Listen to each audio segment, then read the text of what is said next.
Good morning students. சென்ற வாரம் நாம ஸ்னேக் போஸ் மற்றும் அதனுடைய பிரிவுநிலை ஆசனங்கள் அதாவது வேரியேஷன் சிலவற்றை பார்த்தோம். இந்த வாரம் ஸ்னேக் போஸோட சில வேரியேஷன்ஸை பார்க்க போறோம். பின்புறம் வளையக்கூடிய ஆசனங்கள் பொதுவாகவே நுரையீரலுடைய காற்றின் கொள்ளளவை அதிகரிக்கக்கூடிய ஆற்றல் மிக்கதாக இருக்கிறது. எந்த அளவுக்கு காற்றோட்ட நுரையீரல் அதிகமா இருக்கோ அந்த அளவுக்கு ரத்தத்துல ஆக்சிஜனுடைய அளவு அதிகரிக்கிறது. அதே நேரத்தில் மூளைக்கு செல்லக்கூடிய ஆக்சிஜனுடைய அளவும் அதிகரித்து மூளையுடைய செயல்திறன் மேலோங்குகிறது. பொதுவாகவே குழந்தைகளுக்கும் சிறுவர்களுக்கும் அதிகப்படியாக நுரையீரல் மற்றும் வயிறு சார்ந்த பிரச்சனைகள் தான் எதிர்கொள்கின்றனர். நீங்க இது போன்ற பின்புறம் வளையக்கூடிய ஆசனங்களை செய்யும்போது அவை நுரையீரலையும் வயிற்றுப்புற உள்ளுறுப்புகளையும் வலிமையாக்கி இதன் மூலமாக அவர்களுக்கு வயிறு மற்றும் மார்பு சம்பந்தப்பட்ட பிரச்சனை எதுவும் வராம பாதுகாக்குது. அந்த அளவுக்கு சிறப்புமிக்க இந்த வகை ஆசனங்களை தான் இந்த வாரம் நம்ம பார்க்க போறோம். வாங்க பயிற்சிக்குள்ள போகலாம்.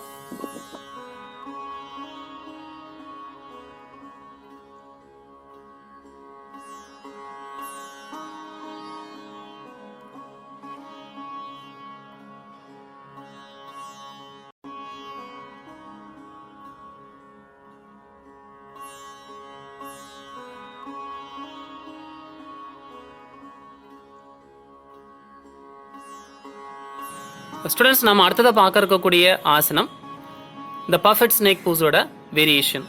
பர்ஃபெக்ட் ஸ்னேக் போஸில் நம்ம ரெண்டு கைகளையும் தரையில் ஊன்றி நல்லா பின்புறம் வளைஞ்சு மேல்புறம் பார்த்துருப்போம். இந்த வேரியேஷனில் நம்ம ஒற்றை கைகள் மட்டும் தரையில் ஊன்றி இன்னொரு கைகளை தலைக்கு மேலே தூக்கிய நிலையில் அந்த கைகளுடைய விரல்களை நோக்கிய நிலையில் இருப்போம். இது உங்கள் தோள்பட்டைய வலிமையை உங்களுக்கு உணர்த்துறதுக்கும் நீங்கள் தொடர்ச்சியான பயிற்சி செய்யும்போது எந்த அளவுக்கு உங்கள் உடலில் பலம் கிடைக்குதுன்றது நீங்கள் தெரிஞ்சுக்கிறதுக்கும் இந்த வேரியேஷன்ஸ் வந்து ரொம்ப ஹெல்ப்ஃபுல்லாக இருக்கும். வாங்க இந்த ஒற்றை கை தூக்கிய ஸ்னேக் போஸ் அதாவது புஜங்காசனத்தை எப்படி செய்யறதுன்னு சொல்லிட்டு பார்க்கலாம்.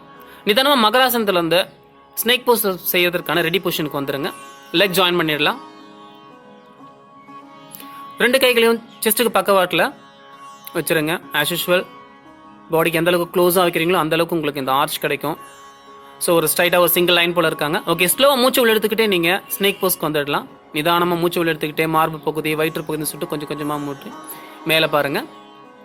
நல்ல ஸ்னேக் போஸ் வந்ததுக்கு அப்புறமா உங்களுடைய ரைட் ஹேண்டை உங்களுடைய நாவலுக்கு சென்டராக கரெக்டாக நேராக இருக்க மாதிரி நீங்கள் உங்களுடைய ஹேண்ட்ஸ் அட்ஜஸ்ட் பண்ணிங்க அட்ஜஸ்ட் பண்ணியிருக்காங்க.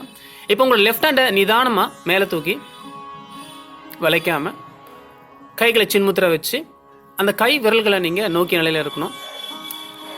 ஸ்னேக் போஸ் செய்கிறது ரொம்ப ஈஸியான ஒரு விஷயம். ஆனால் ஒன் ஹேண்டில் ஸ்னேக் போஸ் செய்யும் பொழுது இது உங்களுடைய ஆர்ம்ஸ்க்கு நல்ல பவர் இருந்தால் மட்டும்தான் செய்ய முடியும். நீங்கள் ரெகுலராக ஸ்னேக் போஸோட அந்த வேரியேஷன்ஸ் ப்ராக்டிஸ் பண்ணிங்கன்னா கண்டிப்பாக இந்த ஆசனம் ரொம்ப ரொம்ப ஈஸியாக உங்களுக்கு வரும். இது உங்களுடைய ரெகுலர் ப்ராக்டிஸோட இம்ப்ரூவ்மெண்ட்டை உங்களுக்கு தெரிஞ்சுக்கிறதுக்கு ஹெல்ப்ஃபுல்லாக இருக்கும். Okay, slowly down hands with exhalation. Okay, come back to crocodile pose. இதில் நீங்கள் 5-10 சுவாசம் ரெஸ்ட் எடுத்ததுக்கு அப்புறமா இதே ஆசனத்தை இடது கையை தூக்கி, தட் மீன்ஸ் உங்களுடைய லெஃப்ட் ஹேண்டை தூக்கியும் நீங்கள் ப்ராக்டிஸ் பண்ணலாம். இது உங்கள் ஷோல்டர்ஸை நல்லா ஸ்ட்ரென்தன் பண்ணக்கூடிய ஒரு ஆசனம்.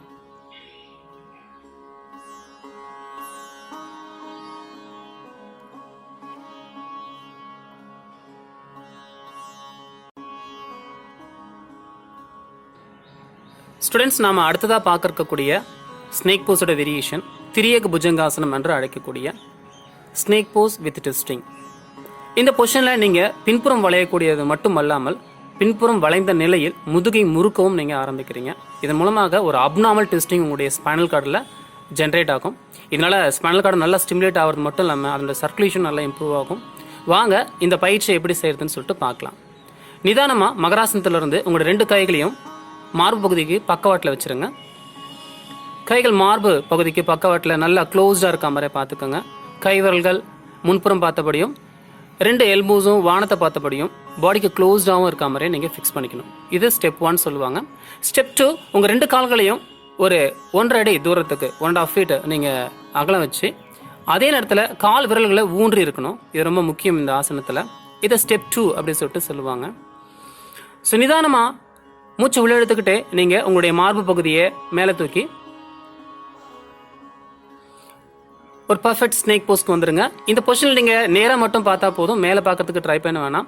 இப்போ நிதானமாக ரெண்டு கைகளுடைய மூட்டுகளும் லேசாக அவங்களுடைய வசதிக்கு வளைச்சி பாடி ரைட் சைடு வந்து ட்விஸ்ட் பண்ணுங்க. இப்போ பாடி நல்லா ரைட் சைடு ட்விஸ்ட் பண்ணியிருக்காங்க. இப்போ அவங்களுடைய பார்வை அவங்களுடைய லெஃப்ட் லெக்கோட ஹீல் பாயிண்ட் மேலே இருக்கும். அதை பார்க்கறதுக்கு முயற்சி செய்கிறாங்க. ஸோ பின்புறம் வளைந்த நிலையில் முதுகை வந்து முறுக்குதல் என்ற ஒரு அப்நார்மலான ஒரு ஃப்ளெக்சிபிலிட்டியை ஸ்பைனல் கார்டுக்கு நம்ம க்ரியேட் பண்ணிகிட்ருக்கோம். ஸோ இந்த பொசிஷனில் உங்களுக்கு ஒரு 10 to 15 seconds நீங்கள் நார்மல் ப்ரீத்திங்கில் உங்களுடைய ஹீல் பாயிண்ட்டை ஃபோக்கஸ் பண்ணிக்கிட்டே இருக்கணும். 10 to 15 seconds after, slowly come back to center. இதில் உங்களுக்கு வலி அதிகமாக இருக்கிற பட்சத்தில் நீங்கள் ரிலாக்ஸ் பண்ணிவிட்டு ஆப்போசிட் சைட் ட்ரை பண்ணலாம். அப்படி இல்லைன்னா நீங்கள் கண்டினியூஸாக நீங்கள் ஆப்போசிட் சைடும் ட்ரை பண்ணலாம். இப்போ ஸ்லோவாக உங்களுடைய பாடியை லெஃப்ட் சைட் யூஸ் பண்ணுங்கள். இப்போ உங்கள் ரைட் லெக்கோட ஹீல் பாயிண்ட்டை நீங்கள் ஃபோக்கஸ் பண்ணுறீங்க. இந்த பொசிஷன் உங்களுடைய முதுகுத்தண்டை வளைக்கிறதோடு மட்டும் இல்லாமல் உங்கள் கண் பார்வைக்கும் அதிகமான சக்தியை கொடுக்குது. ஸோ கண்களுடைய அந்த கூர்மையான உற்றுநோக்கல் திறன் அதிகரிக்கும். கண் பார்வை குறைபாடுகள் சரி செய்யப்படும்.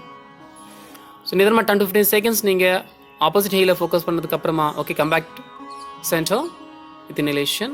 Okay slowly drop your body with exhalation. கால்களை தளர்வாக்குங்க. Come back to crocodile pose. Close your eyes, take a deep breathing 5 to 10 times. இந்த பொசிஷனில் உங்களுக்கு முதுகு புறத்திலையும் உங்களுடைய இடுப்பு பகுதியிலும் வலி குறைஞ்சதுக்கு அப்புறமா இதே ஆசனத்தை இன்னும் 2 more times நீங்கள் ப்ராக்டிஸ் பண்ணலாம்.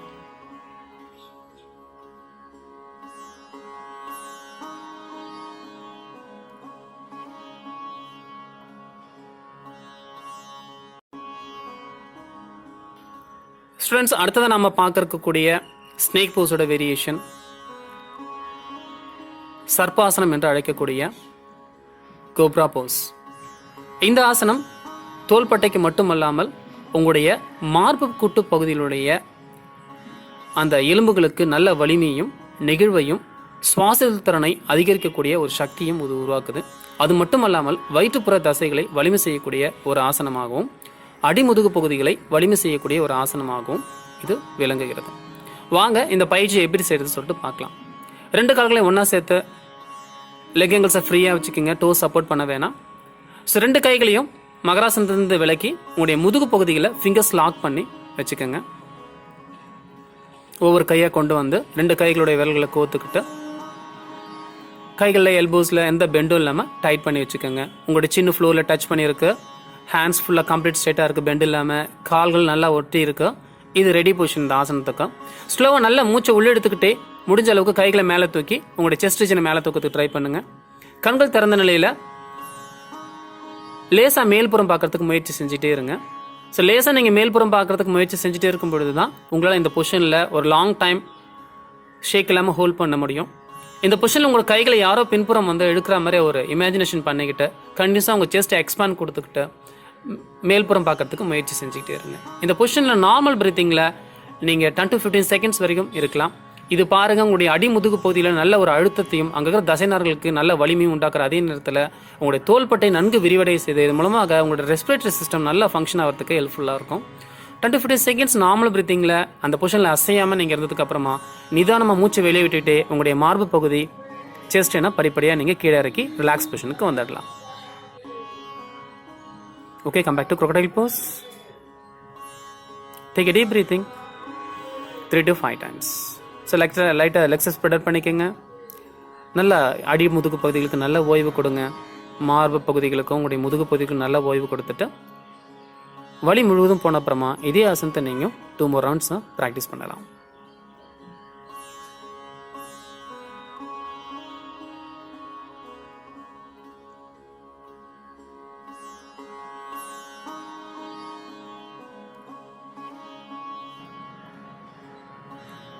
ஸ்டூடெண்ட்ஸ், நாம் கடைசியாக பார்க்க இருக்கக்கூடிய ஸ்னேக் போஸ் வேரியேஷன் இதை சர்ப்பாசனத்தோட செகண்ட் வேரியேஷனாக சொல்லலாம்.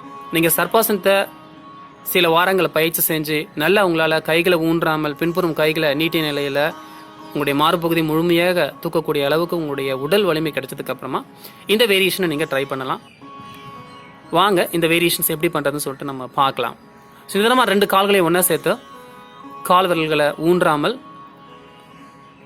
கால்களை ஒட்டிய நிலையில் வச்சுருங்க. 2 கைகளையும் மகராசனத்திலிருந்து கொண்டு வந்து உடலுக்கு பின்புறம் கைகளை நல்லா விரல்களை கோர்த்து கைகளை நீட்டிய நிலையில் சர்ப்பாசனத்தில் எப்படி இருக்கிறோமோ அது போல் வச்சுருங்க. இந்த கோப்ரா போஸ் கரெக்டாக பொசிஷன் வந்ததுக்கப்புறமா நிதானமாக மூச்சை உள்ளே எடுத்துக்கிட்டே உங்களுடைய செஸ்ட் ரீஜனை மேலே தூக்குங்க. கைகளை உடலில் படாமல் கொஞ்சம் செப்பரேட்டாக இருக்க மாதிரி பார்த்துக்கோங்க. ஓகே, இந்த பொசிஷன் நீங்கள் நல்லா ரீச் பண்ணதுக்கப்புறமா நிதானமாக உங்கள் 2 கால்களையும் தரையை விட்டு உயர்த்தி இந்த பொசிஷனில் நீங்கள் ஹோல்ட் பண்ணுறதுக்கு ட்ரை பண்ணலாம். பாருங்கள், அவருடைய செஸ்ட் ரீஜன் நல்லா தூக்கி நிலையில் இருக்குது. அவருடைய கால்களும் தரையை விட்டு படாமல் ஒரு அடி வரைக்கும் தூக்கி நிலையில் இருக்குது. முழுவதுமாக அவருடைய லோயர் அப்டமன் அண்ட் அவருடைய நாவல் ரீஜன் மட்டும் தரையில் பட்டிருக்கு. கம்ப்ளீட்டாக யாரோ உங்களுடைய கைகளை பின்புறம் வலிக்கிறா போல் ஒரு இமேஜினேஷனில் நீங்கள் செஸ்ட் ரீஜனை கண்டினியூஸாக பேக்கில் ஸ்ட்ரெச் பண்ணிட்டோம். உங்கள் கால்களை தூக்குறா போல் நினச்சிக்கிட்டு கால் முட்டியை மடிக்காமல் நீங்கள் கால்களை தூக்கி நிலையில் ஒரு டெம்பர்டாக நீங்கள் உங்கள் பாடி பொசிஷன் நீங்கள் ஹோல்ட் பண்ணியிருக்கலாம். Okay, relax. Okay, come back to crocodile pose. இந்த பொசிஷன் உங்களுடைய லோயர் பேக் ரீஜன்லையும் லோயர் அப்டமன் ரீஜன்லும் ஒரு கம்ப்ளீட் ப்ரெஷரை கிரியேட் பண்ணுறதுனால அங்கே இருக்கக்கூடிய தேவையற்ற டாக்ஸினேட்டட் பிளட்ஸை குயிக்காக உங்கள் பாடியோட சர்க்குலேஷனில் மூவ் ஆகிடும். நீங்கள் ரிலாக்ஸ் பண்ணும்போது ஒரு ஃப்ரெஷ்ஷான பிளட் சர்க்குலேஷன் அந்த இடத்துக்கு கிடைக்கும்போது அங்கே டாக்ஸின்ஸ் எதுவும் சேராமல் இந்த ஆசனங்களை பார்த்துக்கோங்க.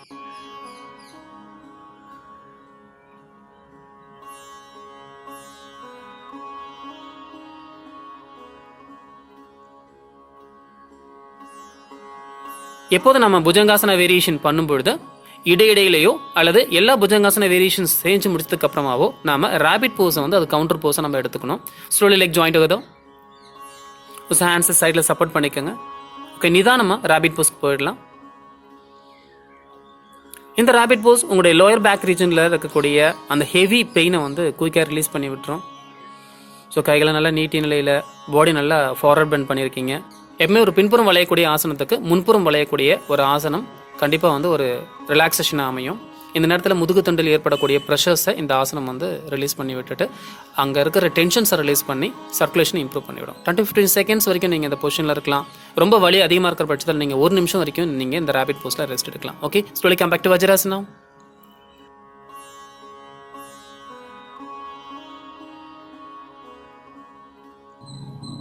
என்ன ஸ்டூடெண்ட்ஸ், இந்த ஸ்னேக் போஸ் மற்றும் அதனுடைய பிரிவுநிலை ஆசனங்களை பார்த்தீங்களா? யோகா தெரப்பி ட்ரீட்மெண்ட்ல இது வயிறு, மார்பு, கழுத்து, அடிவயிறு சம்பந்தப்பட்ட உபாதைகளை களைவதிலும் பின்புற முதுகு மற்றும் முதுகுத்தண்டு சம்பந்தப்பட்ட உபாதைகளை களைவதிலும் மிக முக்கிய ஆசனமாக கருதப்படுகிறது. இந்த அளவுக்கு முக்கியத்துவமான ஆசனங்களை நீங்க செய்யும் பொழுது ஒவ்வொரு வேரியேஷன்ஸா நிதானமா செய்யுங்க. ஒவ்வொரு ஆசனத்துக்கும் 2-3 நாட்கள் நீங்க எடுத்துக்கிட்டு அந்த ஆசனம் வந்ததுக்கு அப்புறமா அடுத்த வேரியேஷன்ஸ்குள்ள நீங்க போகலாம். ஒரே நேரத்துல மொத்த ஆசனங்களையும் மொத்த பயிற்சிகளும் செய்யாதீங்க. ஏன்னா அது உங்களுக்கு உடல்ல வலி ஏற்படுத்திடும். அதனால நிதானமா பொறுமையா நீங்க ஒவ்வொரு பயிற்சியா முடிச்சுட்டே வாங்க. கண்டிப்பா இது உங்களுக்குள்ள நல்ல ஆற்றலையும் நல்ல ஆரோக்கியத்தையும் கொடுக்கும். நன்றி, வணக்கம்.